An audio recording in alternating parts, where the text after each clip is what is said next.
map, which is absolutely terrifying.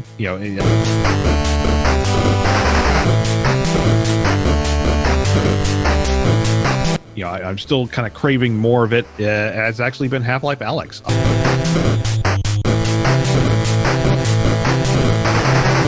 I feel so fortunate that we got out of that basically without getting the PAX box. Or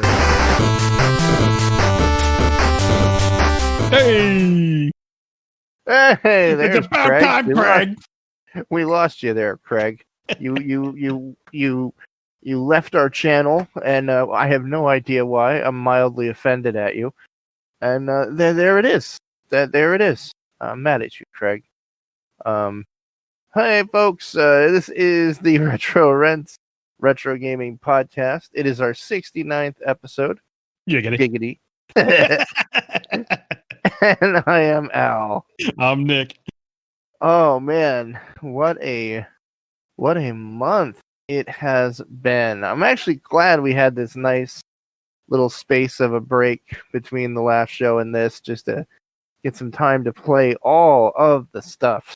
No, I like, yeah, just a ton of stuff, as we knew was kind of coming out at the end of the year. But yeah, allowed for a little chill. I think we were trying to squeeze it in a little bit too much, so we just pushed into this day. It's like, now it's chill. Yeah.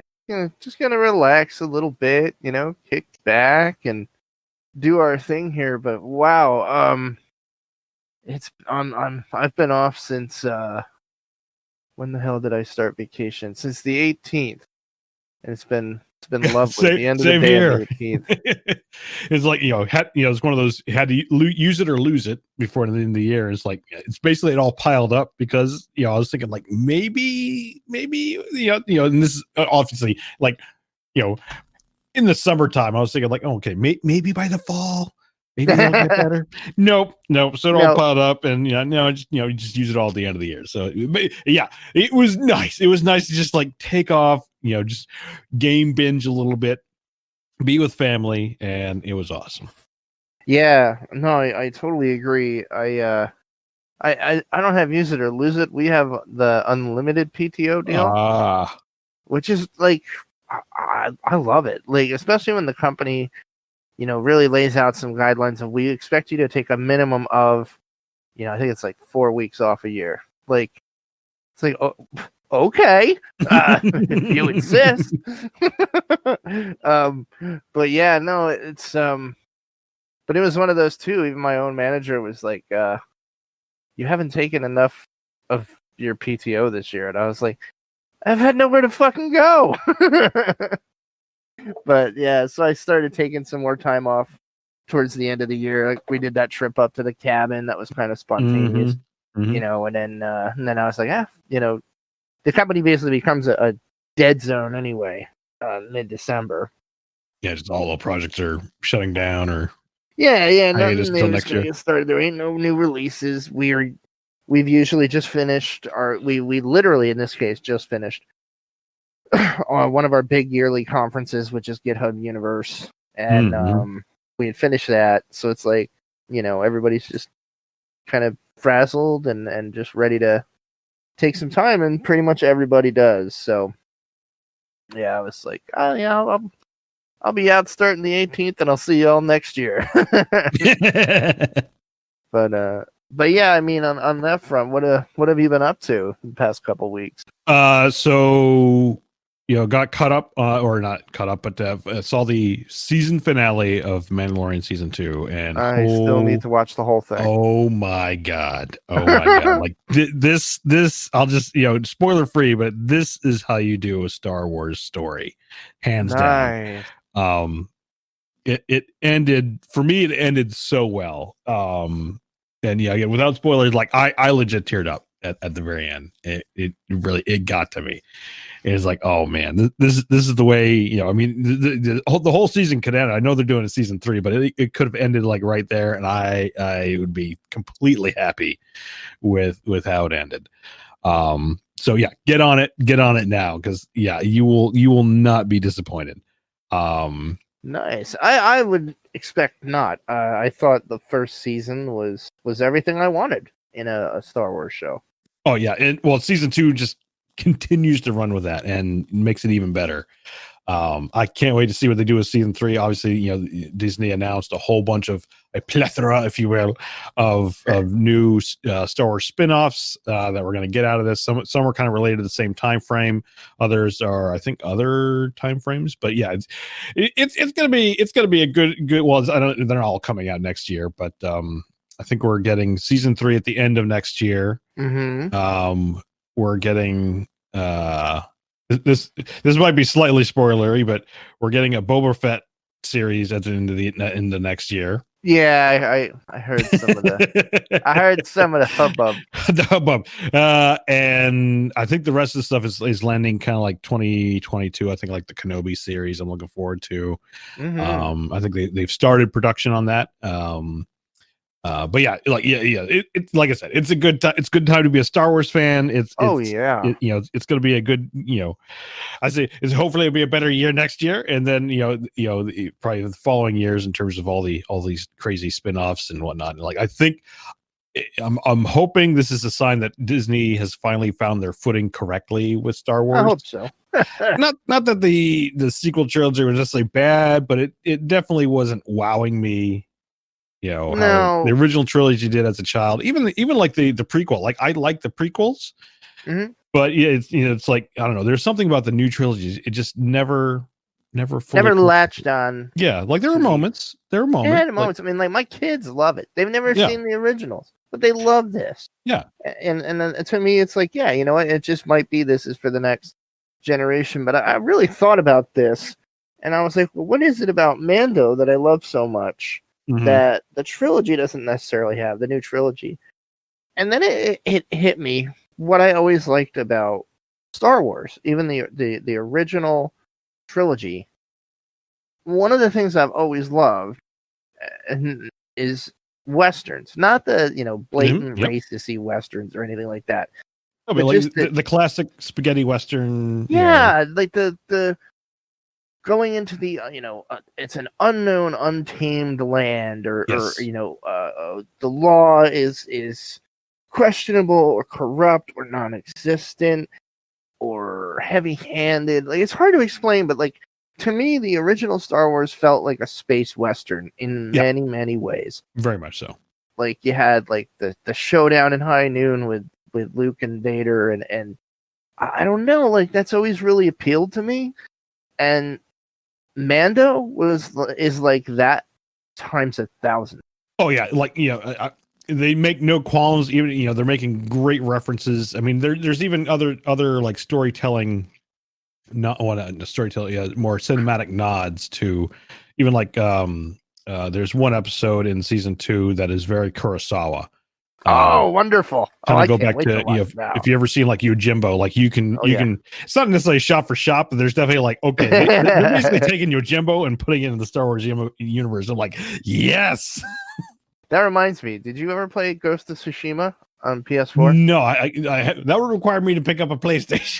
Oh man, if you can get a PS5 and then pick that up and play it. Yeah, that is the plan. I'll probably do it. Hopefully, within maybe January or February. Hopefully the stock will restock, and then I can pick it up outside the madness that we're dealing with right now with the holidays. I'll just say there is a setting to put it in Kurosawa mode. Oh, really? Yes. Yes. And I was just like, flip. Oh, yes. Perfect. But yeah, no, it's why I'm really excited to watch season 2. I'll be probably doing that this week. I gotta talk to my wife. We gotta binge the first 2 episodes of The Stand because a very good friend of ours is coming up on Thursday. Our friend Brian, and he and I are just complete Stephen King fanatics. Ah, nice. He's like, should I watch episode 3 now or save it when I come up and visit you guys? And I was like, you know what? Let's just watch it. When you come up Thursday, I'll binge it this week. And so it's I don't know where the hell I was going, but yeah. So I'll be watching that, and then I'll be doing Mando. Yeah. So when I finished watching that, just this I think it was this past week. I don't know. Time is completely. You think COVID warps, like taking vacation warps it even more because now I don't have like the regular pattern of like no frame today. Of reference. Yeah, exactly. But the Expanse is also kicked off season 5. And so now now that Mando's done, I'm now jumping into the Expanse season 5. Yeah, it's kicking off with a bang. Again, like I don't know where they're taking it. It's going in a direction I had no idea it was going, but nice. I'm digging it. I'm about 6 episodes into season 1. I watched a bunch the other night. It's come so far since season 1. Holy crap! Yeah, that just makes me excited because I'm loving it. Like I'm loving this. Yeah, it's a fantastic series to get into. Absolutely. I think. Well, season 1, I wouldn't say is slow. It obviously has to establish the universe a lot. It's establishing characters. It's establishing story and previous plot. But it does it in really interesting ways to where I'm like, oh, I've got to find out more about this person. Or I'm really excited to find out more about who this is. And it just keeps me coming back for more. It's not, it's not fast paced, but I wouldn't necessarily want it to be at this point. Like I'm trying to get a good handle on who's who. And, I know Punisher Cop Guy. And I'm digging it. Like it's just, it is my spot, my speed, my style of stuff. And like it's very much like I think they took a plausible future. Obviously there's still some science fiction, but more or less it's a plausible future of like how they navigate, how they get through the universe. Basically it's a lot of right. Momentum and whatnot. There's no warp drive per se. It's a lot of like they got to like do retrogrades and all normal like rocketry stuff essentially. So there's again everything feels very very plausible with the way they present things. Throughout, despite even like the more sciencey fiction bits, which again aren't that bad, I don't think. But you're gonna dig it. You're gonna dig it. I'm excited, man. Like I said, I'm thoroughly enjoying what I've seen so far. So definitely digging that. Have you been playing anything? I've been basically playing one thing and one thing only, and that's been some Cyberpunk. Nice. What are you playing it on? I am playing it on PC. I know, like obviously, Cyberpunk is surrounded by a lot of controversy. From all angles, I think. Much deserved. Much of it much deserved. I think there's a little bit. I think some of it is a little overkill. There is some that's completely overkill, and it's like I feel like it's the usual. Like again, this isn't me defending it, but this is a pattern I notice whenever new games come out. Like there's always like people are having fun in this place. Just stop having fun type of thing, and it's like you can't stop having fun, stop liking this thing that should be, either hated or should be absolute garbage and whatnot. Now that said, Cyberpunk has been not working for a lot of people. Like it's unplayable. Like I will say I understand the anger from the PS4 and Xbox One crowd. It's not playable. Like it should have never gone out the door. Yeah, that is where it's like, it may have been a bridge too far or whatever. Oh, yeah. And that's like they should have, I say come clean or just like been like, you know what, we can't release 4 or PlayStation 4 or whatever. And we're still working on them. Like I think people would have appreciated that, but I think this really should serve as a very big red flag for other game companies. And that's being really careful about trying to develop for multiple console generations. Especially the older ones, Right. Like, especially, like, I feel like for this, even though they announced this 8 years ago, they should have just been, like, flat out for PC and next-gen systems. And focused on that, delivered on what they said they were going to deliver on, because they cut a lot of stuff that they said they were going to have in the game. And again, I understand. Yeah, that's what I keep, and that happens with every game out there. There's always a point of, kind of no return. And it's like, okay, we got to get, the minimum viable product out. And this is what's going to be in there. And, in theory, and then they do have a plan to release the next like DLC, I think in like February or whatever. Yeah. And if they follow their pattern for what they did for Witcher, then it's like, yeah, they'll slowly fix it over time. They'll be adding new stuff for free, and in a couple of years, like it'll probably be something really cool. Because I mean, when Witcher 3 first came out, it was a hot mess. I was about to say, I'd be happy to remind everybody, I bought The Witcher 3 at release, and y'all look at that game with rosy glasses. Well deserved now. It's a fantastic game now. It was a...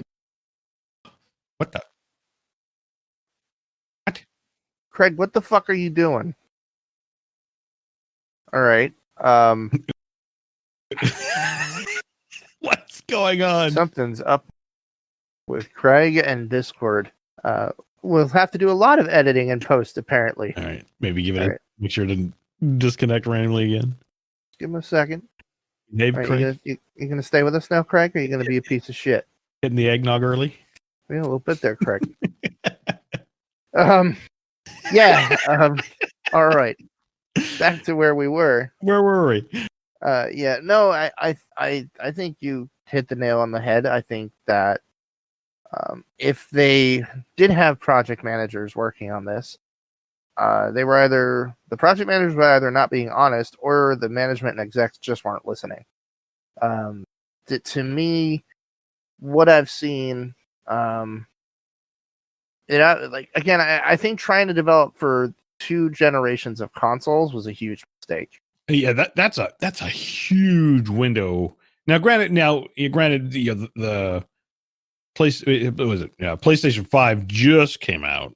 Mm-hmm. So it makes sense to try and make it for the 4, but I don't know. But I mean, the thing is, like, PC hasn't been devoid of its own problems. I mean, that was, like, what we saw with the Xbox and PlayStation was just graphically absolutely horrid. Like, you're talking like blocky chunks, slow level of detail, whatnot. But I know, even like talking within my own community, RTX had its a ton of issues. Like, turning RTX on would basically like tank the FPS of the game, depending on where you're at. Like, if you're in a really crowded zone, like, it just went nuts.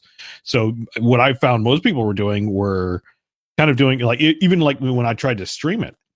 Now, granted, streaming is a kind of exception because you're doing both the game and something potentially intensive in terms of capture.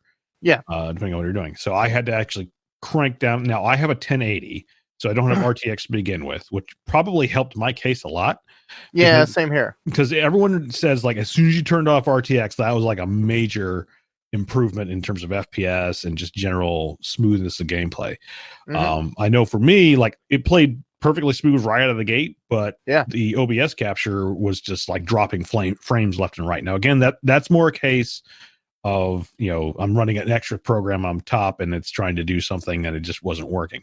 As soon as I started turning like shadows down a little bit and some of the extra bells and whistles, which didn't make it look too bad, OBS started capturing a little more smooth in comparison to everything else. But it's like I don't have that problem with almost any other game. Now, granted, I'm trying to think of any other, like, maybe recent game that's intensive that had no problems right out of the gate. But I mean, I don't know, like, most of the games that I played this year, Spellbreak, trying to think, I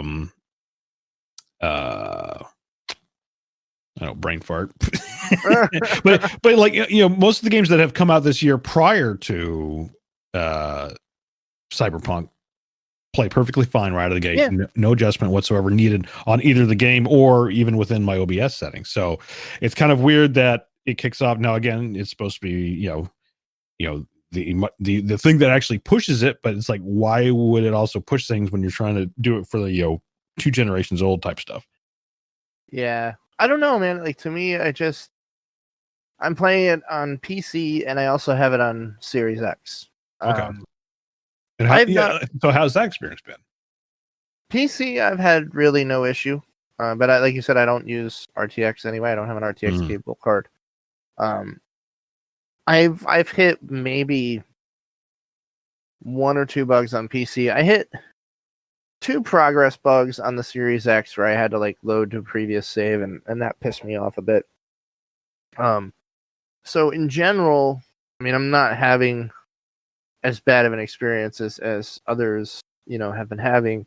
But I mean, I've enjoyed what I played quite a bit. Oh yeah, like I am still playing. I'm having a blast going through it. I've been kind of like, it's like I feel like I'm Batman in the streets. It's clean really up every sector, and I love that gameplay. I love kind of getting into I see the weeds of the tech tree, so to speak, just kind of like figuring that out. I finally started settling into a proper build.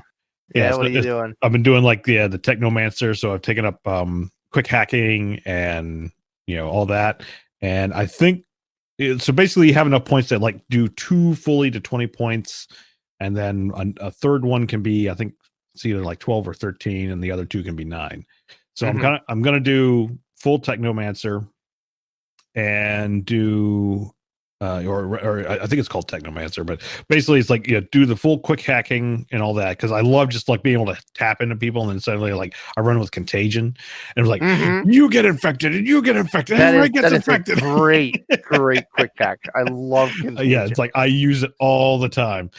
And I think the other one is I'm going to go full tech, and that allowed me to start crafting like legendaries, because I've been picking up a ton of like legendary blueprints, but you can only craft them if you get to 20. So it's like, you know what? I'll just do that. You're doing the same thing I am. I'm doing the exact same build. Yeah, and then my tertiary is going to be pistols. I'm loving pistols. Like pistols feel really good in this game. Oh yeah, it's like, and I'm kind of set up with a little bit with stealth, so I can get like I put like a silencer on mine, so it does like extra damage if you're in stealth type of thing, and it is so badass. I love it. Yeah, no, it's a lot of fun. It's one of those where the last time I hit a progress bug, I was like, all right, I don't get a ton of gaming time, so I do, but it's more I'm gonna let this sit and bake for a couple patches, and then I'll come back to it. But mainly because I was getting pulled into other games that had some major updates that I wanted to check out. AC Valhalla, which I'm still enjoying and still slogging through. It's a really fun game. They did a Yule event where, and again, this is a single player game, so you don't normally see stuff like this very often. But like the village that you build and your clan village, Ravensthorpe, is like all covered in snow, and there's like Viking Yule games to play and like Yule tokens to collect, and it's a hell of a lot of fun. It just added a really neat flavor to this game that I really wasn't expecting. It was just really neat. And so I've been playing some of that. And then I'd say primarily, aside from the Cyberpunk that I played over the past couple weeks, I am just so hooked and addicted into Crusader Kings 3. It is a perfect game for me. They just released the ruler designer, which was one of my favorite things in CK2, and it was free. And you basically, especially with how detailed the models are in Crusader Kings 3, especially with like the genetic system that they have, to where like you actually, the children really do take on like traits of their parents, and like you could see resemblance, but they're still kind of unique. It's very, very wild how they did this. But so I basically created my own character to rule as he started out as a count in Ireland, and you have like X points that you can use in the ruler designer for benefits and stuff until you'll cross a line and like achievements are disabled. And I said, well, fuck achievements. And I just made fucking, I even named him Atticus O'Sullivan after the Iron Druid Chronicles character, and gave him like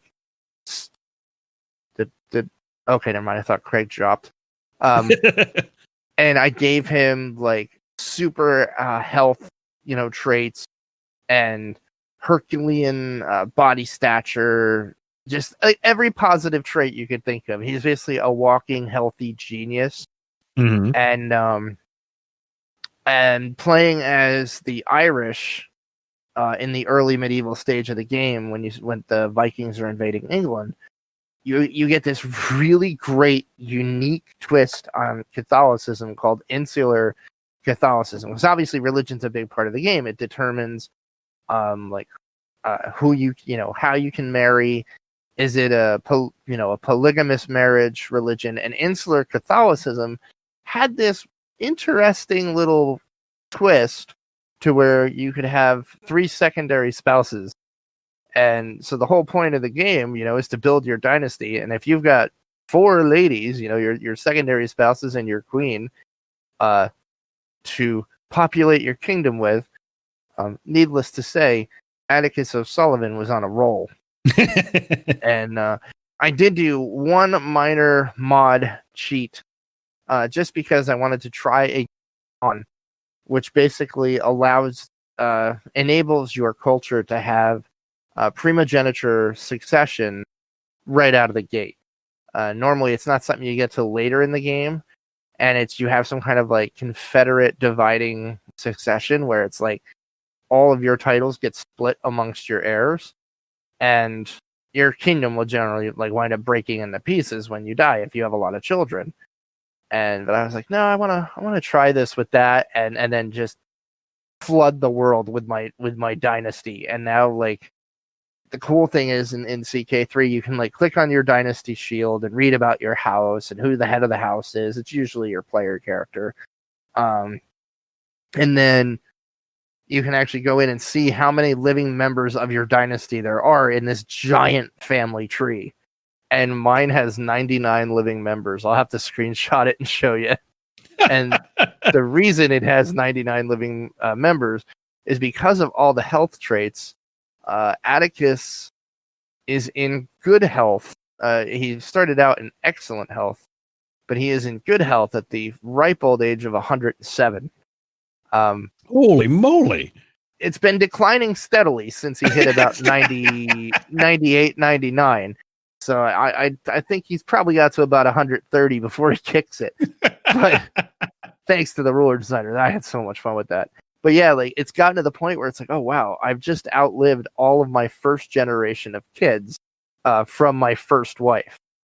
Like they're all dead, and like right. So my succession has taken this really interesting turn where it was initially one of my sons who was the oldest at the time. The other two had died in battle. And I forbid him from serving, from fighting so that he wouldn't die. So he couldn't be a champion or a knight in my army. And now he's got, he died, but then his son is now designated as my heir. But his son happens to be 56 years old. And not quite as healthy as Atticus. A lot of my health traits have passed down. And because I had such wonderful traits, I was able to have our bloodline consecrated, which then greatly increases your chances of passing down these positive traits. But it's just funny now because it's like I'm trying to arrange marriages for like my great grandchildren to make alliances, and it's like, oh, who's ruling Western Francia right now, which is a huge portion of Europe? Oh, it just happens to be one of my great grandsons. Fuck. I mean, they can get married, but then there's all that kind of risk. But yeah, needless to say, this is the kind of shit that happens in Crusader Kings 3. It's a ridiculous amount of fun, and I cannot recommend that game enough. If anything I just said sounds interesting to you, like a medieval dynasty simulation war, Game of Thrones, like it's the perfect game for somebody like me. I love that shit. But yeah, I mean, that's what I've been playing, that and Cyberpunk and Valhalla, watching The Expanse, and might watch Wonder Woman 84 with my kids tomorrow because my oldest just watched. Oh yeah, it's on Max, isn't it? Yeah, my oldest just saw the original Wonder Woman last week and she fell in love with it. So it's like, yeah, we'll have to sit and watch this. So we're going to do that. And yeah, man, I mean, I think back on Cyberpunk, I think we pretty much said everything that's already been said. I mean, I think there's a lot of interesting things that are coming out of this. There's a lawsuit right now from the investors against the board of CD Projekt Red, if I remember correctly, just for the misleading, the misleading on the marketing and the status of the game, and now the fallout and damage due to. I don't know. I mean, again, just a lot of interesting stuff I think will come out of it. I think it seems like they're trying to, at executive level, trying to try to at least right the ship in the sense that I did see that the devs are going to get their bonuses not based off of the reviews anymore, which is great. Yeah, it's like because it's not their fault. None of this is their fault. No, it's like for what we got, like it's still a very good. That's the thing. Like a lot of people I think ask the question, like, is the game still worth it? Absolutely, it's worth it as long as you're able to play it. I guess is the best way to describe it. So if you have a more modern computer, I'd say if maybe that's the thing. Like if you have it on PC or if you have the newest Xbox or PlayStation, yes, you're probably okay to play it. They've already released several patches. Like I know one of the big things on PC apparently, like if your save file got over 8 megabytes, it would be a critical, it'd be critically crash after that point. They fixed that. That's a big one. Because apparently, if you break it down enough stuff, like your file size gets absolutely huge the more stuff you break down. Oh, I didn't know that. As it has to keep track of all that. Yeah. So that was like, I mean, it had to be a massive amount. I've done it a ton, and my file size only got to about 5 megabytes. Oh, wow. But I was keeping an eye on it. It's like, oh boy, if it just goes, because once it goes past 8, then like you could literally not be able to play anymore as a result. But they fixed that. So again, like they've been very fast on several of the more critical, at least PC side of things, issues. And again, they'll probably continue it. But yeah, along those lines, like the devs are working their butts off. I hope they get the due praise and reward out of this, and hopefully don't take too much of the heat as a result, because I feel like this is more an exec foul up than almost anything. But this is 1,000% a management and executive fuck up. This has nothing to do with the developers. I think the developers did everything that they could and more. I think what they delivered, like you said, I'm still having fun with it. I'm just going to give it some time to patch up. Yeah, and that's probably maybe another answer too. Is like if you're still on the fence and you haven't gotten it for the holidays, like I'd say wait till give it a couple. Yeah, wait till the first DLC, whenever that drops, like February, March, whatever it is. Like wait at least till then, and probably by that point, most of the critical errors will be kind of probably patched up by that point. You'll have some new, there'll be some new stuff to actually check out. Yeah. But yeah, like, and again, everyone kind of points back to like, The Witcher 3 went through this and they seem to be following the same course. And as long as they do, they'll get there. Is an excuse? Maybe. It should, do you give, CD Projekt Red a pass as a result? I don't think so. Like, it's like, I think it still rewards to be critical of the gaming. Like, and the thing is, you speak with your dollars. It ultimately is what it boils down to. Like for me, I didn't pre-order. I technically pre-ordered, but it was like the day before it came out. I think you were pre-ordering it as we were talking the day before. Yeah, pretty much. It was like, okay, some of the early reviews said it was a little rough around the edges, but from what I saw, it's like, you know what, I'm willing to put down the day before and go at it that way. Certainly, obviously, if I was only playing like PS4 or even the Xbox S or whatever the previous version was. Or Xbox One, I guess it is. See, I mean, I'm even getting, like we talked about this last time. I'm getting confused by the goddamn names. Why can't they make it simple? I would say this is almost like an initial Skyrim too. Like Skyrim was a bug-ridden mess. Oh yeah. Just give it some time. I would absolutely say the game is fun. It's not what I was expecting. And it's not that I overhyped the game or anything. It's just, again, coming from the tabletop game years ago, I was kind of wondering how much that would get good in. And it's not that I'm disappointed. I'm not. It's just not what I was expecting. I kind of expected more interaction with the Matrix. Maybe I'm just not there yet. I don't know. But like, big part of Cyberpunk is the Matrix, which is our equivalent of the internet. And that's not really here. Like, that to me feels like a miss, kind of. Like it was just a really, really neat piece of the game, like Shadowrun that goes into the Matrix a lot. Sure. Sorry, go ahead. Yeah, well, let me ask this, because I saw this comparison pop up a lot online. Is the launch of Cyberpunk worse, the same, or better than No Man's Sky? Oh, indefinitely worse. Really? You think it's worse? Absolutely. No Man's Sky,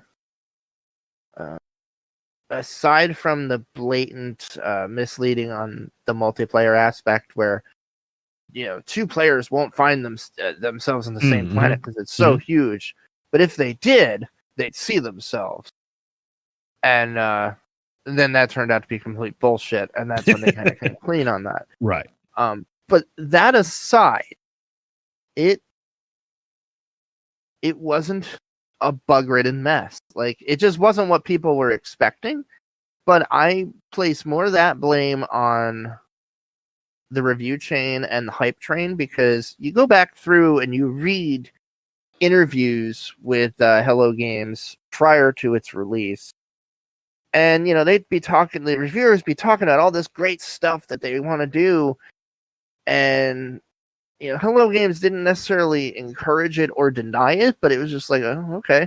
Like, they just, they weren't. Oh, yeah. It's very coy answers whenever. Yeah. I can't remember his name now, but yeah, the head of Hello Games. Something, right? Yeah, Sean. Yeah, Sean. I think something. Yeah, but yeah, it was always like, and I think that was a case of like overhype and under deliver for sure. Yeah, I think that is definitely part of it, but it was playable. It looked the same on the systems it was released for. True. And it you could play it to completion. And they never,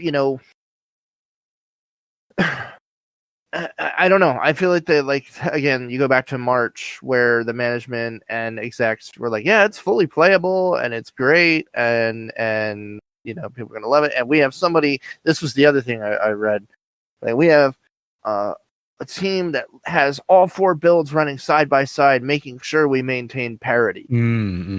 I remember that. And to me, like, that is much more egregious than anything that Hello Games did.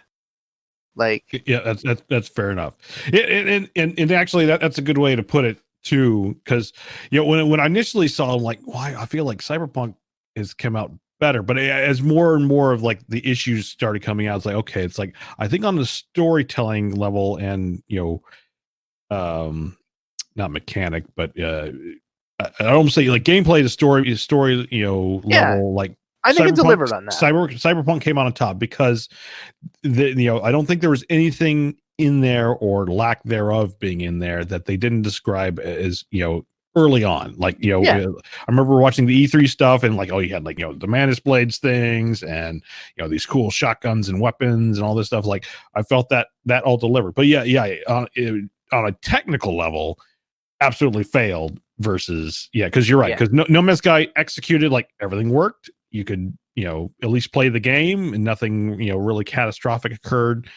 And everybody on every platform, but everybody on every platform had the same experience. Right. Everything they released it on, it worked. Granted, again, there wasn't much to work, more or less, compared, but a lot of people are, I think, using that at comparison, because like you look at No Man's Sky now, and oh my god, leaps and bounds from where it launched 2 years ago now. Completely different. So so I think it's a weird comparison, because I think 2 years from now, Cyberpunk will probably run fantastic. But outside of the DLC, I'm not really seeing too much. Maybe some quality of life changes, but I think you're still going to have the same core content. Oh yeah, I don't still be there, and that won't change. I would hope to see DLC like they did with Witcher, like sure, Wine and Blood. The DLC they released for that; those were almost entire campaigns that were super long and really, really interesting. So I would love to see Cyberpunk continue in that fashion. Then you have the online component they're talking about. I personally think we'll be lucky if that ever sees light of day. Right. It really depends on how the next few months go, to be honest with you. Like, if they right the ship and they turn it around, I think it's got a shot at happening for sure. But we'll see. But I think this brings us to an interesting and fun segue. 2020 has been a year in many, many respects, I will be happy to say fuck you to the dumpster fire that is on Thursday, and just write it in the books of the year that fucking was. And I'm sure I'll be talking about it when I'm old and gray. Back in 2020, we don't talk about 2020. But I think we can look back and talk about kind of the releases, and I would say like some of the best games I've played came out this year. Yeah, like surprisingly, like, you know, if anything to walk away from this year, like, you know, we actually did get a really good swath of games throughout the year. And yeah, so I mean, we're gonna jump into some notables that we, you know, kind of a year in review.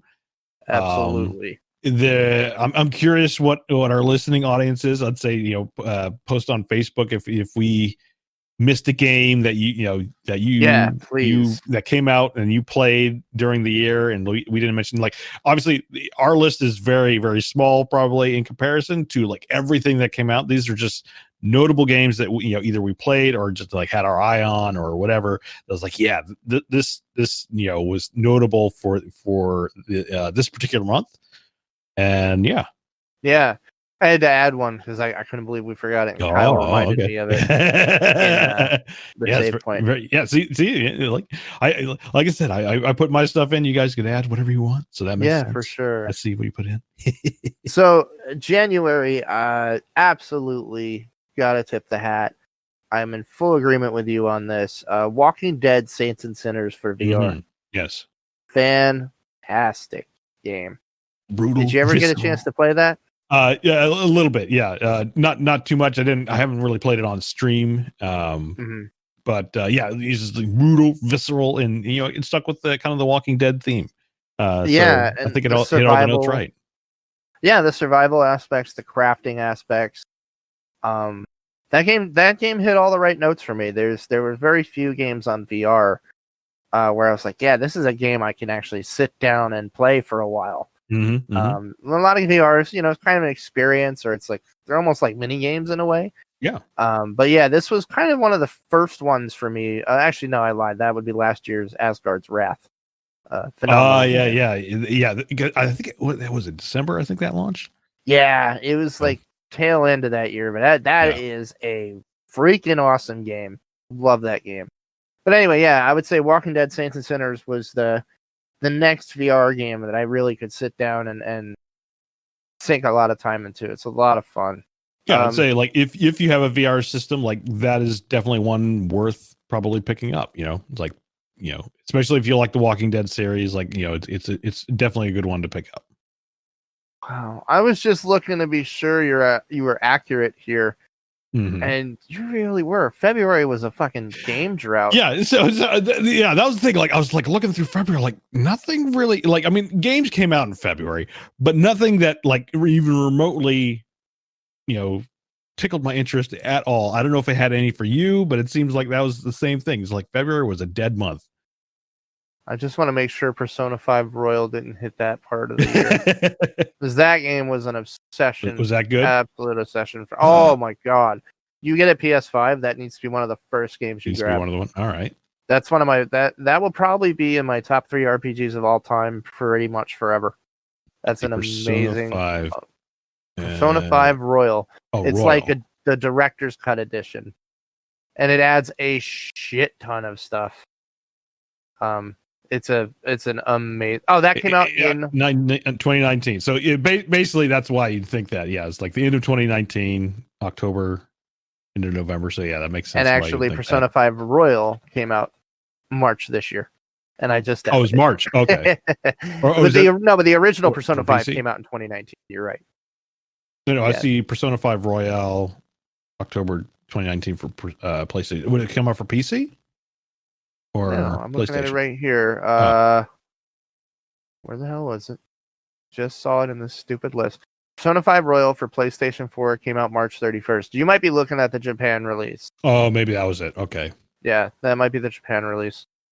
But yeah, so February was pretty much completely dry. March Man, March had some good ones. Half-Life Alyx. Oof. Yes. Yeah. March, it's like we had the little lull in February, but March hit the ground running. Like, we talk about VR games, like hands down, if you have a VR system, you owe it to yourself to get Half-Life Alyx. Like you need to get it. Like it was designed from the ground up to be VR, and it plays perfectly out of the gate. Like you want to talk about a game that worked and out of the gate and worked beautifully. No problems. That was it. Half-Life Alyx. Fantastic VR. Obviously, I think there are mods now that you can play it on PC, but you really owe it to yourself. You're missing out. Yeah, you're missing out. Yeah, it is designed like I could see where if you tried to play on PC, it'd actually be pretty mundane, but because it's in VR, just like all the interactions and the puzzles and all that, like it was perfectly Steam hit it out of the park with that. It was great. Hands down, like I'd love to see a sequel or more like add-ons. Like I know the mod community has been running crazy with that. I need to see if there's any good like additional like levels. I'm sure people have made some by now. Yeah, go check those out. But yeah, it's like I would love to see a follow-up to that. I'd love to see more of that life continue on this because it was great. Yeah, so hands down, like and I think we'll get into our awards later, but that is like absolute high marks for VR with Half-Life Alyx. Yeah, and again, like everyone who's looking to get a VR system or has talked to me about it, it's like hands down, get this game. Get this. you like surprisingly, you will not have an issue with VR sickness with this game because it's so well done, and I'd actually recommend it as one of the games to start off with. If you're just getting into VR, because that's the thing, like everyone like getting into VR is like I kind of recommend kind of a set of games, a gradual approach, of like get used to it, kind of figure out where your tolerance is, because like you will hit it. Like don't try to put on your big boy pants. Like it's like you find your tolerance level and then kind of work your way up from that. But like hands down, Half-Life Alyx is a perfect one to have as parting that starting rotation, because like it's all very intuitive. There's nothing complicated about it. It's very straightforward. It feels right, like from a virtual reality sense. Hands down. So it's like again, like if you have a VR system and don't have it, like get it now. Yep, I totally agree. That's definitely one to grab. Doom came out. I loved it until I found out about its draconian copy protection, removed it, and haven't touched it since. Oh no. Oh yeah, that practically rootkits your system. Oh, suck. Yeah, and I haven't touched it since. They might have removed it. Maybe I'll give it another look. Okay. Because I was having a little fun with it. But obviously the Persona 5 Royal, which we just talked about, that is an absolute must grab if you love RPGs. It's just one of the best I've ever played. Persona series in general is a pretty decent one to roll. But totally. Yeah, you can get a Persona 4 Golden, which is like the Royal release of Persona 4. You can get that on Steam. Highly recommend it. Another fantastic game for all the same reasons. Mm-hmm. But the biggest release in March, undoubtedly, hands down, I don't think anybody would argue this, would be Animal Crossing: New Horizons. Oh yes, that I mean, you'd be hard pressed not to give that game of the year, for a lot of reasons. Just from a pure gaming standpoint of how insanely popular it is simply because of a pandemic, and now it's I mean, everybody I know is playing it. Yeah, I mean, it came out, I'd say at the perfect time, because I mean this was the cusp of basically lockdowns, and we had just gotten back from PAX. Yeah, we saw it at PAX, and then it came out later in March, and the pandemic hit 2 weeks after that, I believe. Yeah, pretty much. Yeah. Then April we had XCOM Chimera, which I still need to play. It looked interesting though. Yeah, I mean, a great entry into the XCOM series. It's kind of like a side game, if you will. It's not a full on XCOM game, but it kind of kind of in that. I mean, it has the XCOM label on it, but it was kind of like a interesting take on it in terms of like you get to play this specific squad. So unlike the other XCOM game where you kind of build up, I'd say an army over time, you're confined to very specific characters for this, and some of them are some of the aliens. So I thought it was an interesting twist on kind of the classic formula. They're still working on XCOM 3, I think it is. I hope so. That's my favorite game. I think that's still in the works. We haven't seen anything about it yet, but apparently it's in the works. So this is everyone thought this was going to be like, it came out of nowhere, XCOM, but it's like, no, this is kind of like a little side thing. It's an appetizer. Just enjoy your shrimp. Yeah, it's right. Enjoy your shrimp, but it worked out. Yeah. Another one that came out that was absolutely bonkersly fun, Predator Hunting Grounds. Totally, man. Totally. Very underappreciated. 4v1v many. It just hit. Like, if you're a fan of Predator, that game hit every right note. Like the Predator movies specifically. Yeah, it's like, down to, although it isn't the same soundtrack, it is very inspired. It is damn close, man. It is super close. Like it is like, it hits all the right notes, pun intended there. The 80s synthesizer drums. Yeah, like, and then just down to like the chopper and the field, this felt like a kind of a reimagined 1980s in the more modern setting. Yeah. With, again, your 4-man fire team hunting the Predator. They're still making updates to it, still doing stuff with it. So, like, again, another great one to give that another go round. I gotta have to do that. Yeah, absolutely. And it's great. It's great pickup put down. Like, the rounds are very short and it's very easy to get into. So yeah, like, definitely, again, another worth checking out. Yep, absolutely. And it's not expensive. It was cheap, relatively cheap. Speaking, I think. Oh yeah. Well, I know. 40, and I'm sure sales like probably even cheaper these days. Yeah, for sure. Next would be Final Fantasy VII Remake. Fantastic. Obviously, if you have been waiting for it, you've probably already played it. But if you're in the next position and you're going to be getting a PS4 or PS5, that's definitely one to grab. To get it on, absolutely. I'm looking forward to that. I need to get off Cyberpunk at some point and finish up my Final 6 playthrough, and then jump into 7. I think, but yeah, it's like I'm looking forward. It's a great one, man. Last one for April is SnowRunner. An exercise in masochism. Do you like towing stuff? Do you like it tipping over your rig? Do you like getting stuck in the fucking mud for most of a game? But it's as masochistic as it is, it's also fun. I just couldn't really tell you why. For me, it was very Zen-like. It's like there's no real racing. You can play it with multiple people. You can play it by yourself. But it's just like you and your big rigs, and I don't know. There's just something just fun about it, where it's like, okay, let's figure out how to get across this thing. Now, obviously, it's like you can even I say level up, but you get different treads and engines and whatnot. Everything, so it's like you can get stuck in the mud early on, but it's like later on you get some really beefy some trucks and just running around the mud, absolutely fun. So if you're into kind of like a little bit of a truck simulator, so to speak, like definitely worth, again, another pickup. I think even like one of these days it was Mud Runner, the original. That one was okay. I like SnowRunner a lot more. Oh yeah. SnowRunner definitely improved a lot on the formula. But yeah, it's just like a very Zen-like delivery game. It may not be a 2020 game, but if you're looking for a similar experience to that, American Truck Simulator is a really good one too. That's actually a really nice. I know that. Just like, just driving the roads. Yeah, especially with like, it's got like built-in like internet radio capability, and like I was listening to like Louisiana Bayou Rock Station, in New Orleans. It's really cool. You just want to like just chill out.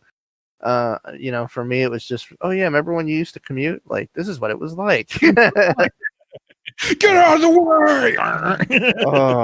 But yeah, it's a Zen experience. May, we had the release of Deep Rock Galactic. And it's still a ton of fun. I had been in the beta for the longest time. Like I saw it back in, I can't even remember which packs, but it's been in beta for years. But it finally came out. This is just a silly, fun. Again, another 4-player game. I think you kind of notice the theme throughout a lot of this. But yeah, you and 3 other friends get together, mine the hell out of as futuristic dwarves. You're literally dwarves, and it's some kind of like weird future where all you're doing is just mining and trying to survive the crazy alien bugs that might happen. and hilarious fun. Definitely worth it. Worth checking out and playing with friends. Yeah, I need to jump on that with you for sure. Yeah, it's absolutely fun. I have it. I just don't play it. Oh, you have it? Okay. Yeah. We'll have to pick out a night. June. Put this on here. It was a Command and Conquer remaster. So perfect. So classic. And again, there was no issues with this. Like, if you're a fan of the series, it's an absolute must. If you've never heard of Command and Conquer and kind of want to know where, well, I say nowhere, but one of the founding games of RTSs, Command and Conquer is at. Is basically, I think, between StarCraft and Command and Conquer. We're kind of like I would debate that. I would say it would be between Dune 2, Battle for Arrakis, and then Command and Conquer Remaster. You're right. Dune, Command and Conquer, Both by Westwood. Yes, both by Westwood. Dune's foundations are very much visible in Command and Conquer. Mm-hmm. The remaster, I have it. I still play it. It is very, very well done. They updated it just enough to give it a fresh coat of paint while you're playing, because I mean the original still a lot of fun, but it looks very dated. But the cool thing is you can, at the tap of a button, switch between the two graphical modes and just be like, oh yeah, look at that. That's how it looks. Okay. I didn't realize that. Yeah, you can just do it right on the fly, which is kind of fun. And they remastered all of the movies, because that was a big thing for Command and Conquer back then. Right. Between missions, you had all these really great cutscenes. FMV. Yeah, all full motion video, and they've all been completely revamped and redone, and it's great. It's just very, very well done. I still want to go back and play that on occasion. Good game. I would love to see them do a remaster of like Tiberian Sun and some of the middle titles, so to speak. So I'm hoping maybe with the success of CNC Remaster, maybe we'll see something of a remaster for those, because I think that would be worth it too. Yeah, I think there's definitely a chance for that. Let's see. July, Death Stranding on PC. Very, very good. That's another very Zen-like experience, which I've always enjoyed, except when the BTs show up and you poop your pants. But yeah, no, it's a game I highly recommend. Don't go into it with any expectations. So, in a sense of, it is just a very different kind of game, but it's in a wonderful, wonderful way. The whole delivering packages, I just never thought could be so addicting, but it really is addicting. So yeah, highly recommend it. Check it out. Superhot 2 Mind Control Delete. I still have to play that. Same here. I saw it on the list, and like I knew it had come out, but I didn't realize where it was. So it's like, it's on my list of like, I got to go back and play this, because again, Superhot was great. Yeah, Superhot, all the series of the Superhot now are fantastic. I think the VR one is still like the best version of it. Oh yeah, 1,000%. And obviously that came out last year. It would be on my list, but like that, again, another great VR one to check out. But the original Superhot, again, like just crazy fun, just like manipulating, kind of like time manipulation / movement. But yeah, like Superhot 2 is out from July, so I'll probably be checking that out at some point. But yeah. Then Ghost of Tsushima, which we've mentioned. If you like samurai Kurosawa movies, it's it's a wonderful freaking game. Like Captain Mike nailed it. It is an absolutely excellent game. Just grab it, play it, you'll love it. There's just nothing bad you can say about Ghost of Tsushima. It's a fantastic game. And we have Carrion. That was Nick and I's little surprise favorite of the summer, I think. Yeah, I'm trying to remember when we first got wind of it. I think saw it was at PAX. Was it PAX? Yeah. So I think we saw it at PAX, and we're like, ooh, that looks interesting. Yeah. It has this 8-bit, or I say 8-bit, but the classic bit is probably a better way to kind of phrase that, I think. Classic bit look to it. And had Metroidvania, kind of all over it, but it was like, reverse horror, I guess is the genre. Yeah. So it's like, instead of, you think like The Thing, and it's like, that is your proper horror movie where it's like, you don't know who it is. Well, now you're playing the monster. And so it's reverse horror, and you're just trying to break out of this lab. And it is so fun. we talked about like Saints and Sinners being visceral, like so is Carrion, like just with body parts flying everywhere, you're munching on everything, and like the I would love to see more of that. Like my only complaint is that it felt too short. That was my complaint. It was over too soon. Like that was a game I could have easily played for 20 more hours. Like. Like I hope they make more, or either maybe from the same company, or maybe they'll have an expansion to it. But I mean, as is, it's still a great game, like fantastic game, worth checking out. I think it's still on Game Pass, and that's how I played it. It's still there. So if you have Xbox Game Pass, hands down, or PC Game Pass. Yeah, or PC, the Game Pass Ultimate, whatever you want. Worth absolutely checking out. Worth your time, worth your download and all that to try it out. And yeah, very very good game. Yep.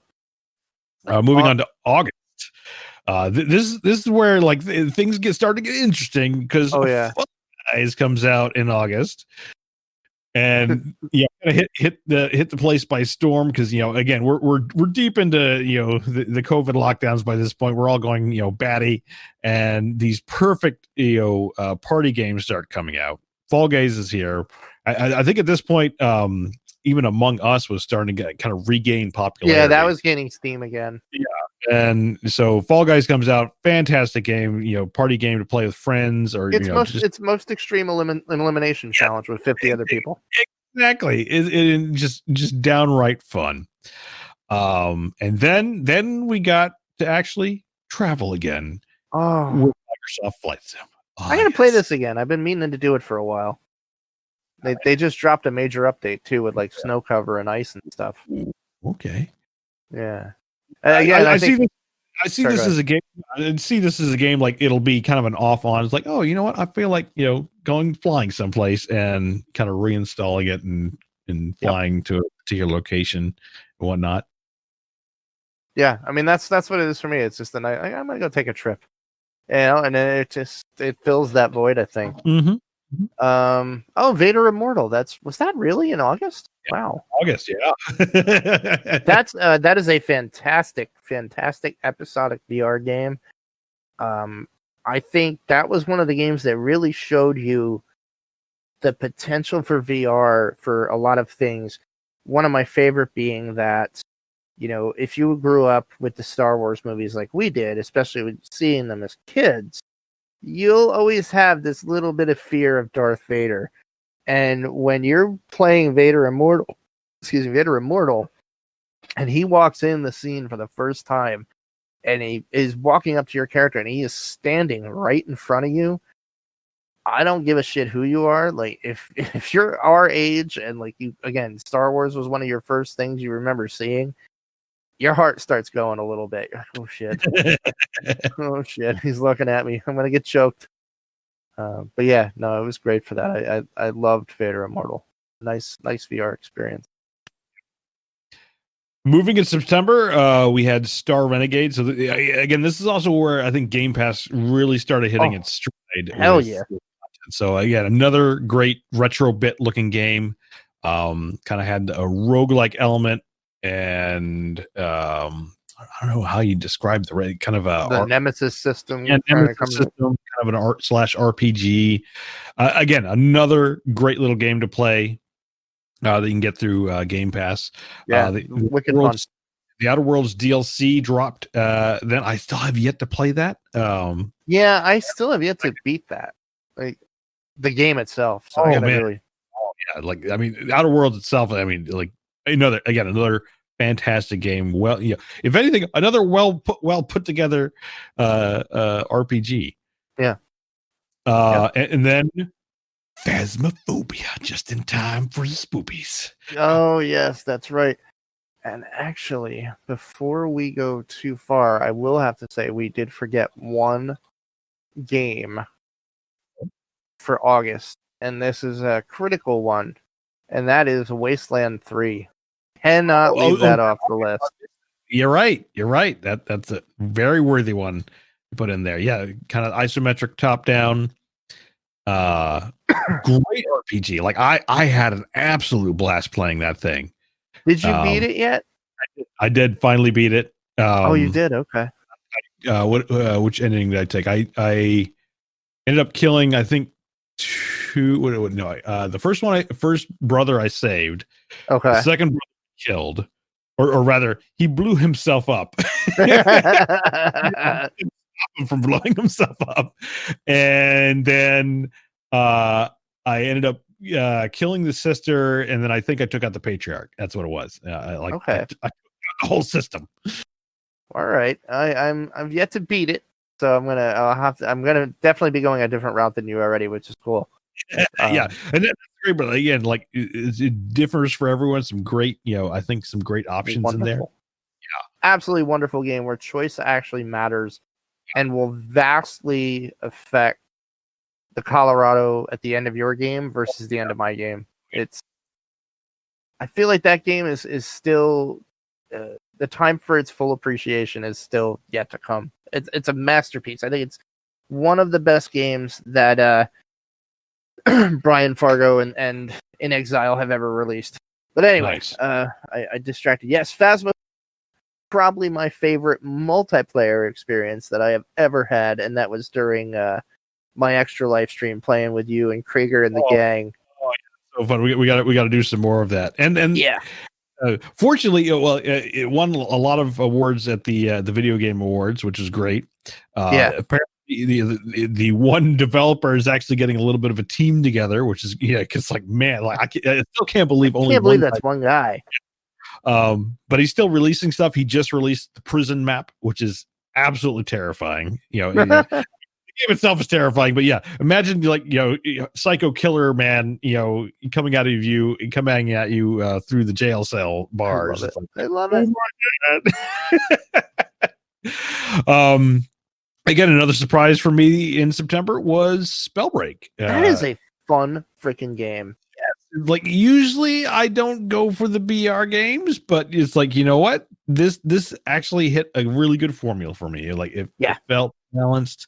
It felt fun to, do the battles and whatnot. And, didn't didn't come across to me like, kind of the Fortnite, clone or anything like that. No, it's definitely its own thing and it's very well done.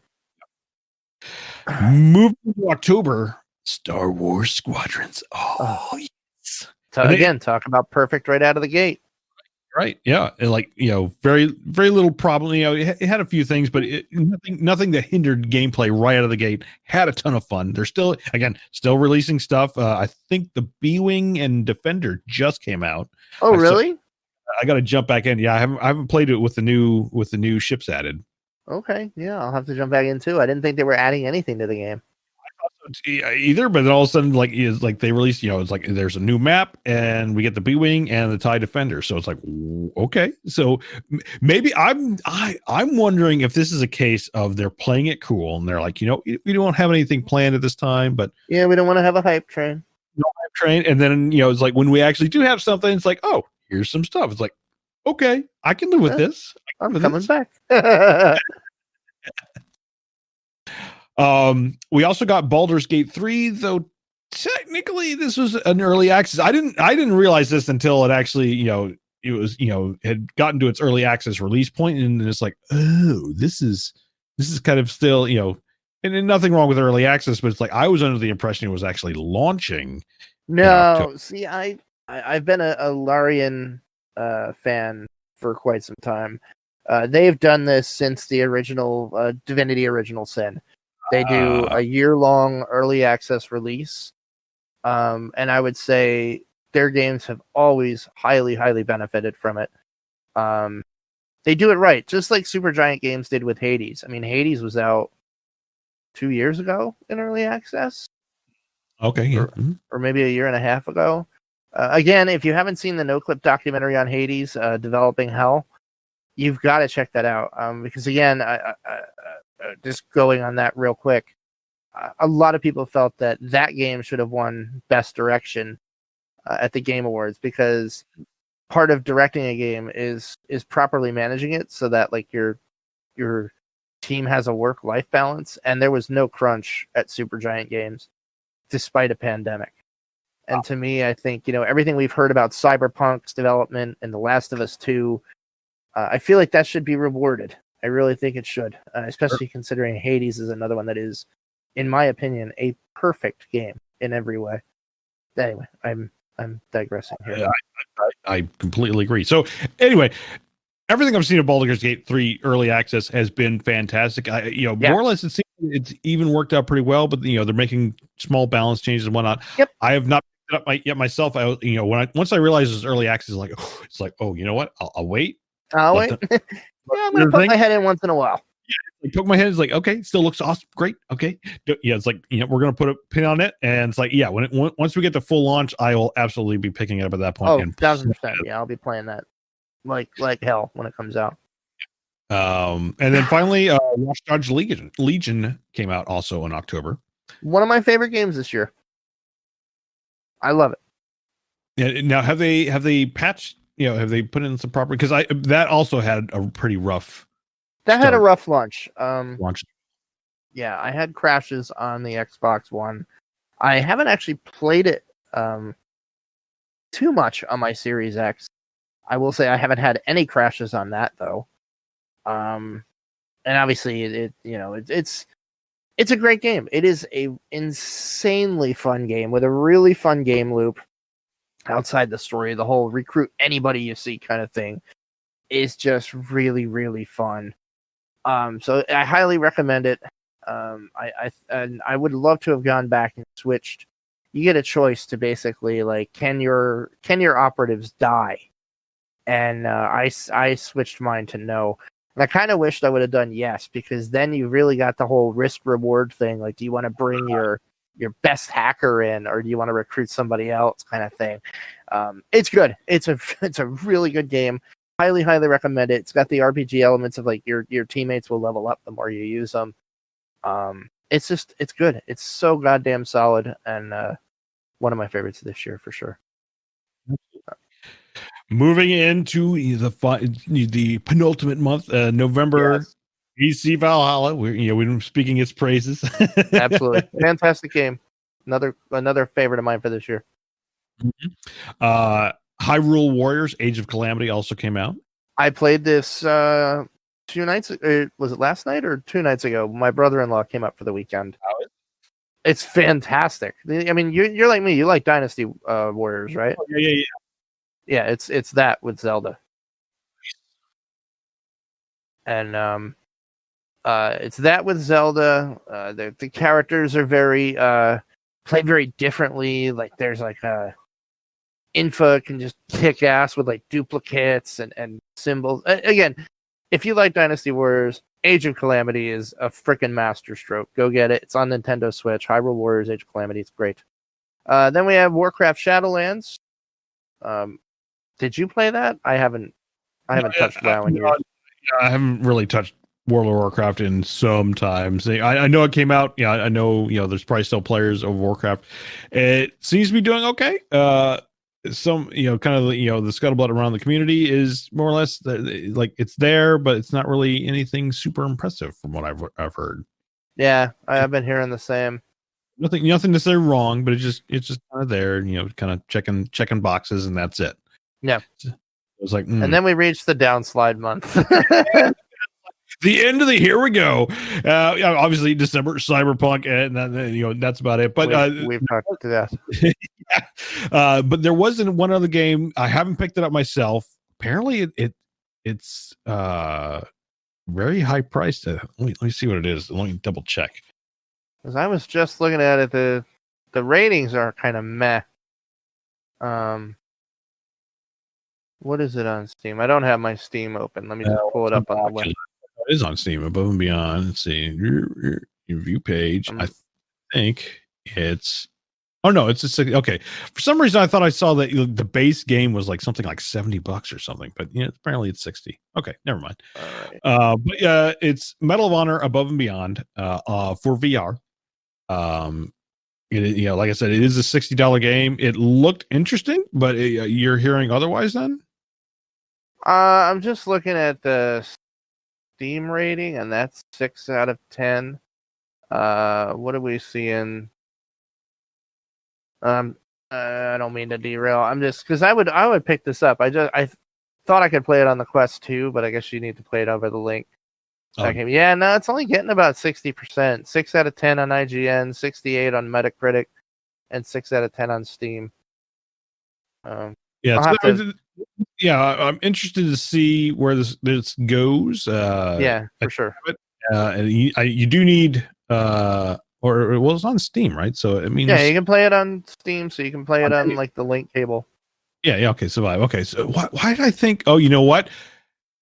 I think when they originally advertised it, they were saying Oculus only, and I thought it was an exclusive. But now I see it here. It works on Vive. So okay, so maybe I'll check this out then. Yeah, let me know. I mean, if it's worth picking up, I'll definitely grab it. Sure. But now we'll move into our best of categories. This is where it gets fun. Though we agree on a few things. Best VR game. Yeah, totally with you. Half-Life Alyx. Hands down, Half-Life Alyx. Absolutely. Best driving sim. SnowRunner? Maybe. I don't know. Let me just do a quick date check. Let's see. When did that hit? Oh, that was 2016. Never mind. That's American Truck Simulator. So that does not qualify. Well, at least for this year. Like I don't know if there's been too much other driving games that came out this year. Yeah, I don't know. And I'm sure there's some other. Hold on. Where is it? Was it iRacing came out? No, I mean that's fine. I mean, I SnowRunner was fun, and the multiplayer aspect of it is very cool. Oh, 2008 is best warp sim, Deep Rock Galactic. Hands down, that's your best dwarf this year. Yeah, I gotta play that more. I love this. Best delivery sim, Death Stranding. You're not wrong. Next one, the best, not a John Carpenter game. Okay. Carrion.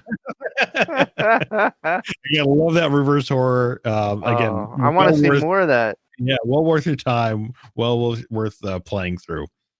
Best Ghost imitation Hunter? of best imitation of Sci-Fi Channel's Ghost Hunters. Phasmaphobia. Oh yeah, the spoopies. Yeah, like seriously, you got to give yourself over to the spoopies because they're coming for you. It's great. It's so great. Oh, you pissed her off. Where do I go? Where do I go? Just run. I'm going back to her room. What did Krieger say? He's like, how do you walk around with those big brass balls?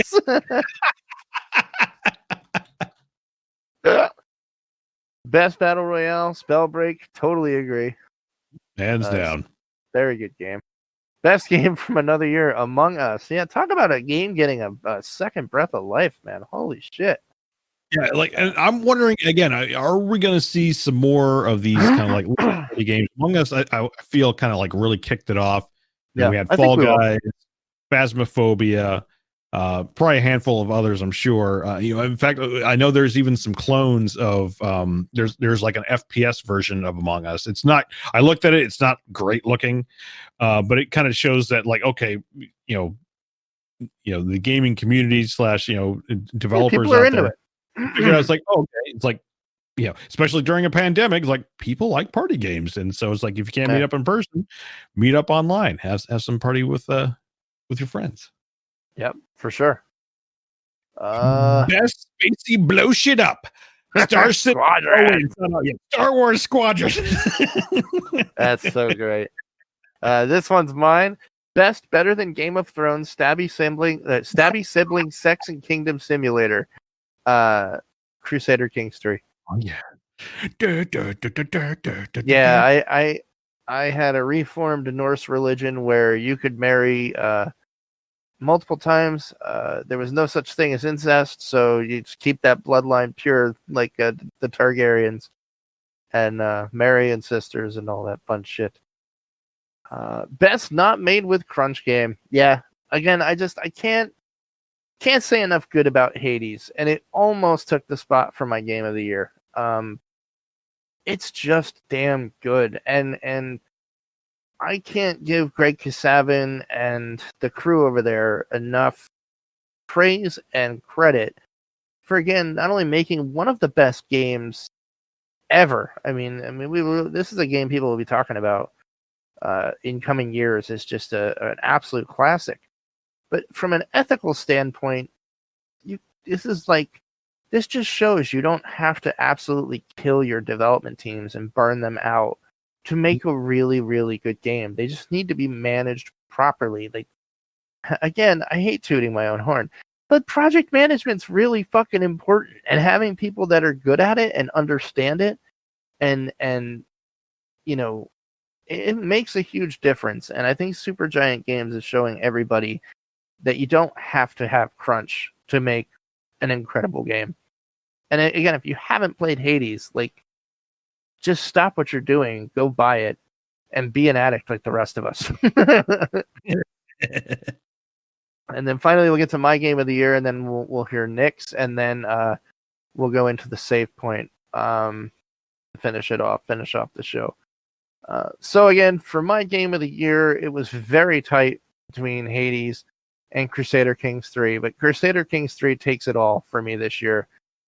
Again, simply because with games, keeping my attention for an extended period of time is a sign of a very good game.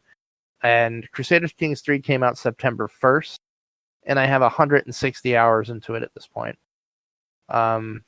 It is, if you like medieval stuff, if you like intrigue, if you like, I want to take over the world, or I just want to steal the crown and become king, even though I'm just a count or, a lowly earl. It really is whatever you make of it, but it allows you so much freedom to play your character, not just how you want to, but how they are. Like, it introduced a stress system that wasn't in the second one, to where it pushes you to play to your character's traits. Like, if your character was, born with a trait, and they eventually, as they developed as a child and they became shy, like, you're going to increase stress if you try to go outside that and do things, in the events that pop up that a shy person would not do. And then the higher your stress gets, if you don't manage it, you'll have like mental breaks, and that can have serious effects.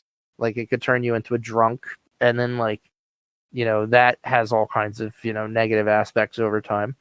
But again, it's just, there is so much story in this game that just develops as you play it, and you're writing it as you go. And it, to me, like, I just can't help but keep coming back to it. I play it at least once every other day, and it's never a quick session. I always intend it to be, but they're generally at least an hour long. But yeah, that would be my game of the year for sure. What would you say yours would be? So yeah, again, another hard decision. Like, like out of the gate, like Cyberpunk was like really gearing up to be that one. But granted, I haven't had as many issues, but just seeing like all the general issues and everything surrounding it, like I can't give it that title this year. It's definitely captivated me. It's like I keep wanting to keep playing it. But one that got me from minute one. I'm still kind of craving more of it. Has actually been Half-Life Alyx. I really enjoyed it out of the gate. It again, it worked. It was the perfect VR game. I'd say even a perfect length. Like we were talking about, like other games in these lists. It's like where it's like we wanted so much more, but it just didn't. Just stop short, or just whatever. Half-Life Alyx was the perfect length. Definitely want more. But more in the sense of like either a sequel or kind of like a new story out of it. Again, something within the mod community can probably keep this alive. So that's where it's like mental note to kind of check for any cool new mods or story mods, I should say, for Alyx. Because I would love to see, like, will we get, now technically this isn't apparently Half-Life 3, like Steam Steam has said, like, this isn't Half-Life 3, this is just simply Half-Life Alyx, which is part of the VR. Yep. Like, but will we see more VR stuff out of them? Like, I loved it. Like, if anything, like Steam seems to like make, obviously very few and far between, but very solid games. So it's like, what's next in, I'll say in the Half-Life wheelhouse, because obviously they could always make, some other game, and they've done that with like, it was Dota and several others, but it's like, what's next in the Half-Life wheelhouse? Like, I would love to see continuation of VR stuff. or me too. anything like if that. they do it as well as they did that one, I'd be fine with it staying in VR. Yeah, absolutely. But yeah, that was my best of game for this year. That's a great choice, man, and it's a well-deserved game to get that honor for sure. Let's see what you folks at the save point said. Josh said Hades because it's a perfect video game. Again, I can't argue that. That was almost, I would say it might even be tied with Crusader Kings 3 for me. It is a perfect video game. There is not a single thing about that game that I could say negative about. Let's see. Luke looks like his game of the year is also Half-Life Alyx for VR. Again, it's great game. Jeremy Hoodie Ninja from Bad Fodder Figures said not 2020 games, but I had the most fun with Warframe and Firewall 0 Hour. Both continue to add quality content and player support. Yeah, Jeremy is a infamous Warframe Sherpa. If you're like he literally, I think he plays it for every extra life day, and he's like in the Warframe community, like their community manager gives him a bunch of stuff to give away, and like he knows that game inside and out. Like if you're looking to play Warframe and you want somebody of experience to really show you the ropes, Jeremy is the guy. Like look up Woody Ninja and give it a run. To be clear, there's nothing wrong with the answer too, because we did say in our last episode, 2020 game, but if there was a game that kind of like took you through 2020, like what was it, as part of your game of the year? So that's a great answer. Like, and I know they, and he mentions here, like they're continually adding content. So it's like, it's like that. Those are great games to have to kind of like sustain you. And they're free to play. So, there's that. Kyle, our old co-host, says, Doom Eternal or Hades? Again, Hades again gets it. Let's see. Chris says Final Fantasy VII Remake. Again, that's a solid answer. That is a very good game. Let's see. Al, our buddy Al said Control. He says it came out last year. Oh, that's why it came out last year. Okay, yeah, but it was late last year, I think, wasn't it? Yeah. Oh, and there's an Alan Wake DLC for it. Holy shit! I didn't know really? That. News to me. I loved Alan Wake. All right then. It came out this year. Really put it over. Wait, it had an Alan Wake DLC? Yeah. Oh, interesting. Yeah. Like the game intrigued me, and I haven't played it yet. So, but now there's an Alan Wake one. So okay, or I guess tie-in or something. Hold on a sec. Am I misreading commas here? No. Or is it a separate thing?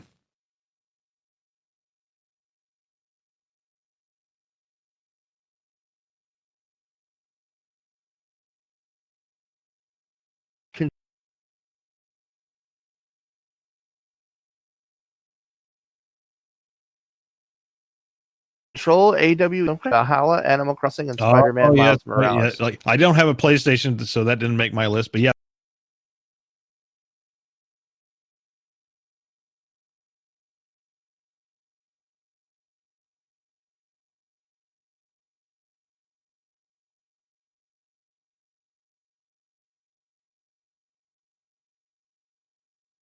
Very solid. Yeah, Spider-Man is whatever floats your boat. My buddy Brian that we mentioned before, coming out to watch the stand with us, he also throws a vote to Final Fantasy VII Remake. Very nice. Again, very good. Roberta, the wonderful Roberta Vaughn, the guild mom of the Classic Gamers Guild. Oh, man, you got me spending money left and right on games, Roberta. And I have to play this one. She said Virtuaverse. It's a point-and-click adventure, very cyberpunk, and a lot of people that I know have said that, like, if you're disappointed in cyberpunk or looking for, something really cyberpunk, get Virtuaverse. So I'm going to have to check this again. This retro bit point and click adventure. Oh, it looks so good. Looks great. I'm liking this. Yeah, I'm going to be playing that probably tonight because I've been meaning to check that out. And Roberta has very similar taste in video games to me, and especially on the adventure game front. she has recommended some incredible adventure games my way that I've just had so much fun with, and this just looked fantastic. Captain Mike of the Bad Fodder Figures. We got Ghost of Tsushima or Last of Us 2. He could be swayed either way. Both fantastic, top to bottom. I still have to finish both of those. Actually, I didn't really play much of Last of Us 2 because I went back to try to finish the first one. Yeah, I'm with you on Ghost of Tsushima. That is such a solid game. And then finally, our buddy Eric Bouchard, AZ Rockslide, formerly of the Everyday Gamers. Did not play enough of this year's games to choose, but based on what little he did play, he would say Hades. Again, I feel like that's another sign of a perfect game. Like, if you've barely played it and you still think, this is the game of the year. Yeah, it's like, I've got to like break down and finally play it. Like, I haven't got around to playing it. You guys are all recommending this thing. It's like, I'm going to have to do it. It is, again, just grab it. And maybe even before you do, because I know you like documentaries like I do, like watch Developing Hell on YouTube. It's just going to make you want to play it more, and you'll appreciate the game itself even more. Like, it's just amazing. Like, I'm gonna link you the playlist so that you can give this a watch. Where are we? Wow, Danny did a Microsoft Flight Simulator documentary. Really? Yes, the new one. I'm going to have to check that out. All right, so let's see. Hades Developing Hell. Here's the link. I'm going to give this to you. This way, clearly, if you're still on the fence, you'll probably be all in. But it's honestly, it's the best money you'll spend on a game this year. It's phenomenal. And I believe that will wrap it up on Games of the Year. Yeah, just some final thoughts on 2020. Obviously, a complete shit year in many respects. So many respects. But I was lucky in that, I'm pretty sure I did get COVID shortly after PAX, and because I lost my sense of smell. Didn't have a bad cough or anything, but I just had a cough and no energy. Maybe I didn't get it, but either way, my family and I have been very lucky. I'm lucky to be working for a wonderful company, and I've got. I wish it was a better year for my kids. For me, like, this was an alright year. I mean, it was a good year enough for me as far as I'm happily employed. Games have been phenomenal this year, and games obviously are a big part of my life. Just shit that I enjoy. I just wish it was a better year for my kids to have been able to experience more things and go more places now that we're in a position to do so. But, I think we had a really great time up in Lake Placid. I know they did, and that's kind of been the highlight of the year in the weirdest way. It really was. It was a great time. That and Cape May over the summer. But Cape May, I would even say that was a depressing experience for me at points because, obviously going to the beach and like one of my favorite restaurants down there that like always so fun to go to, and the food's so great. But it, obviously with the pandemic, it was like you go up, you get your order, you go get your food, and it's all in styrofoam, and it turned out to be a big fucking mess. Kids were, doing their shit and being shitheads. But we had such a nice time up in New York. And again, from a gaming aspect, I think 2020 is a highlight year for gaming, for great games, and obviously what we've already talked about, great flubs in gaming. And I think people are going to be looking back at Cyberpunk quite often as things go on, especially if some of these lawsuits come to be that are going against their marketing department from their investors. Like, then we might see interesting things come out of this. Like, you can't just lie about the state of your game to the public or something like that. I don't know, but it'll be interesting to see how this all plays out. But I think from my perspective, games wise, this has been an incredible year, really.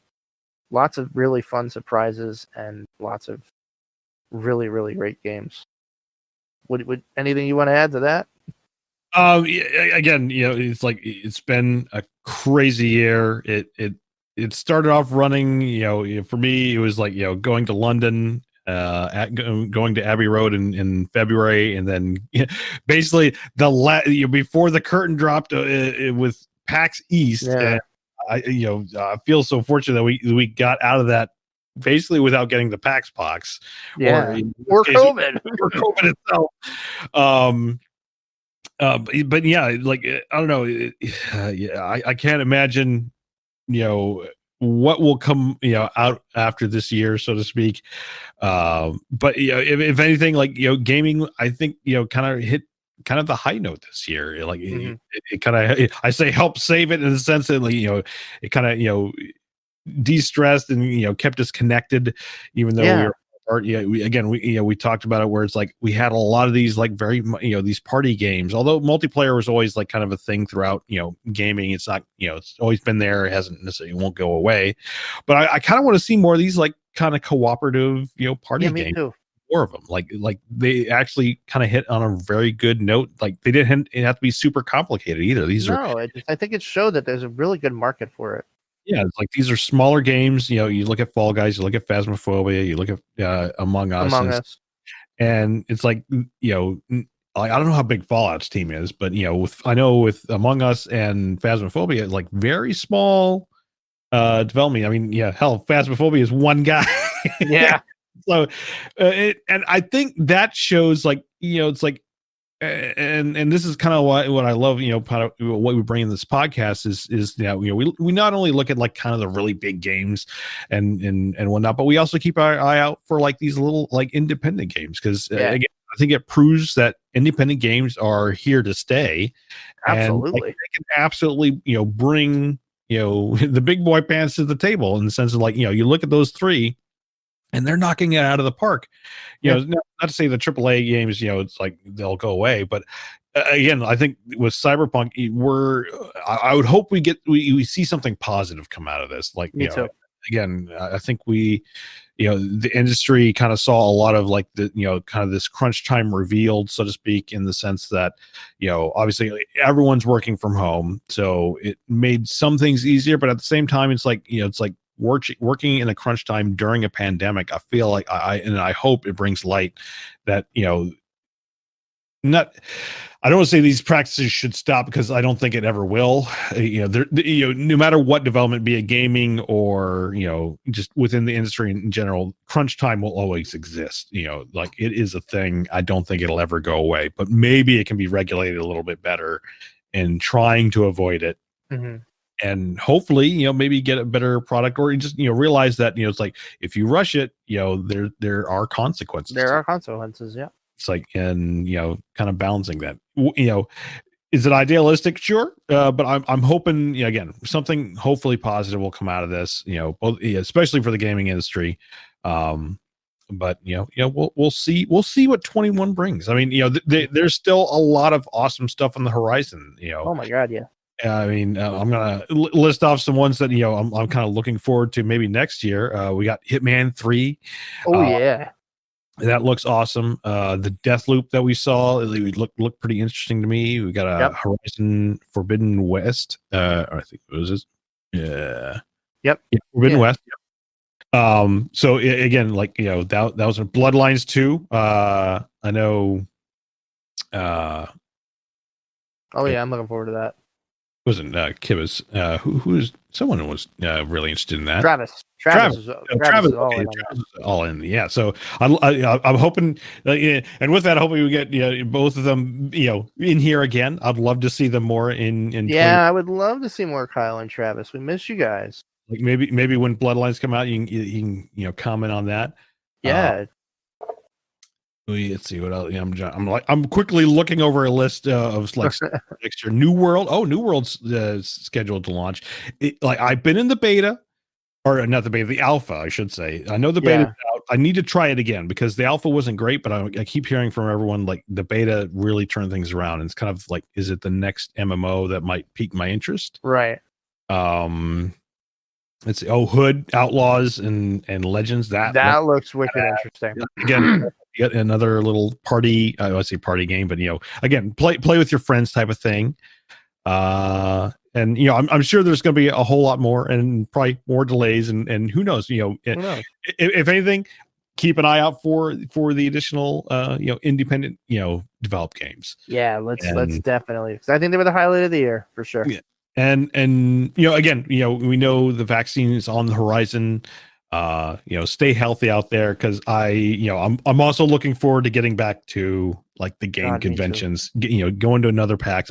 I think PAX actually tentatively has already released their schedule for this coming year. I think if it wasn't another fake one, but I think it was a realist from PAX itself. And yeah, a lot of stuff is like kind of like later in the year. Like we're not going to see anything in the first almost 2 quarters. I think the first one is maybe summer. Yeah, that's realistic, I think. Again, it'll be all play by ear, but I'm looking forward. Like, a lot of people say like, oh, we don't need these gaming shows and whatnot. Well, it's like, bullshit, I want them. Yeah, it's like I love seeing it in person. Like, it was fun hanging out with all you guys, with the online stuff, during the digital E3. It's like, if anything, I think that shows that you can obviously demo the thing there, but I don't know. There's something about the convention. There's something about being there and playing it and talking to the developers. Exactly. Yeah. There's something so special about that.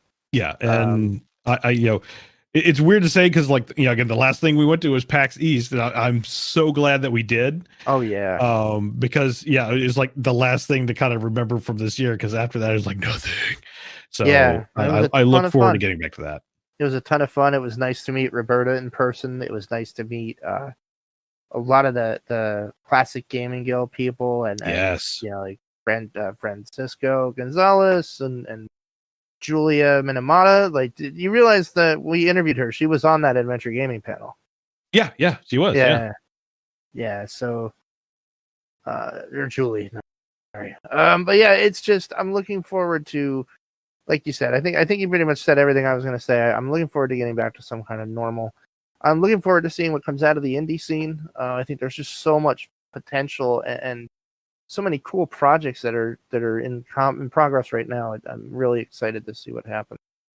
But I think we'll wrap it up here. We're already approaching the 2-hour mark, but that's how you end a year, people. That's right.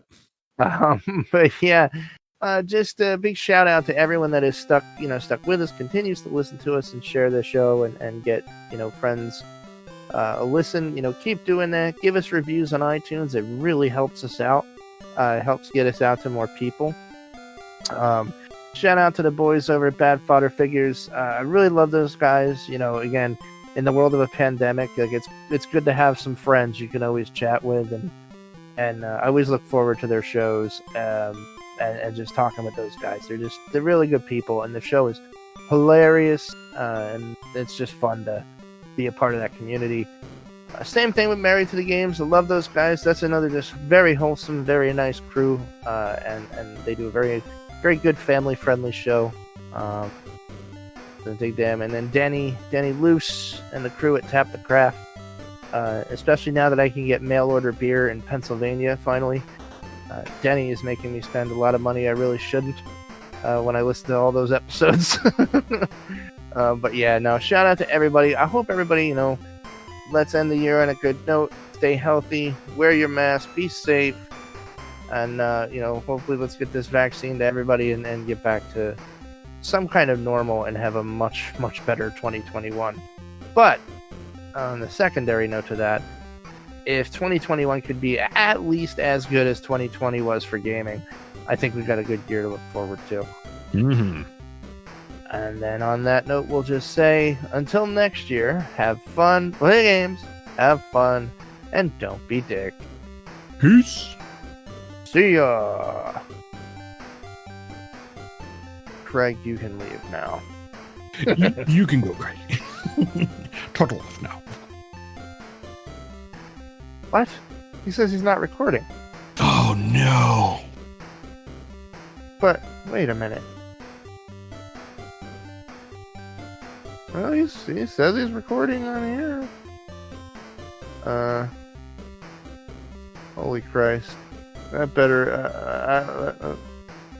I just have to remember to make sure I edit this. Come on, Craig. Let me do this from General. General is the one that usually works. Yeah, I think you have to do it. Well, he's responding to there, but leave podcast. Oh God. Oh no. Well, I'll let you know how this went. Oh shit.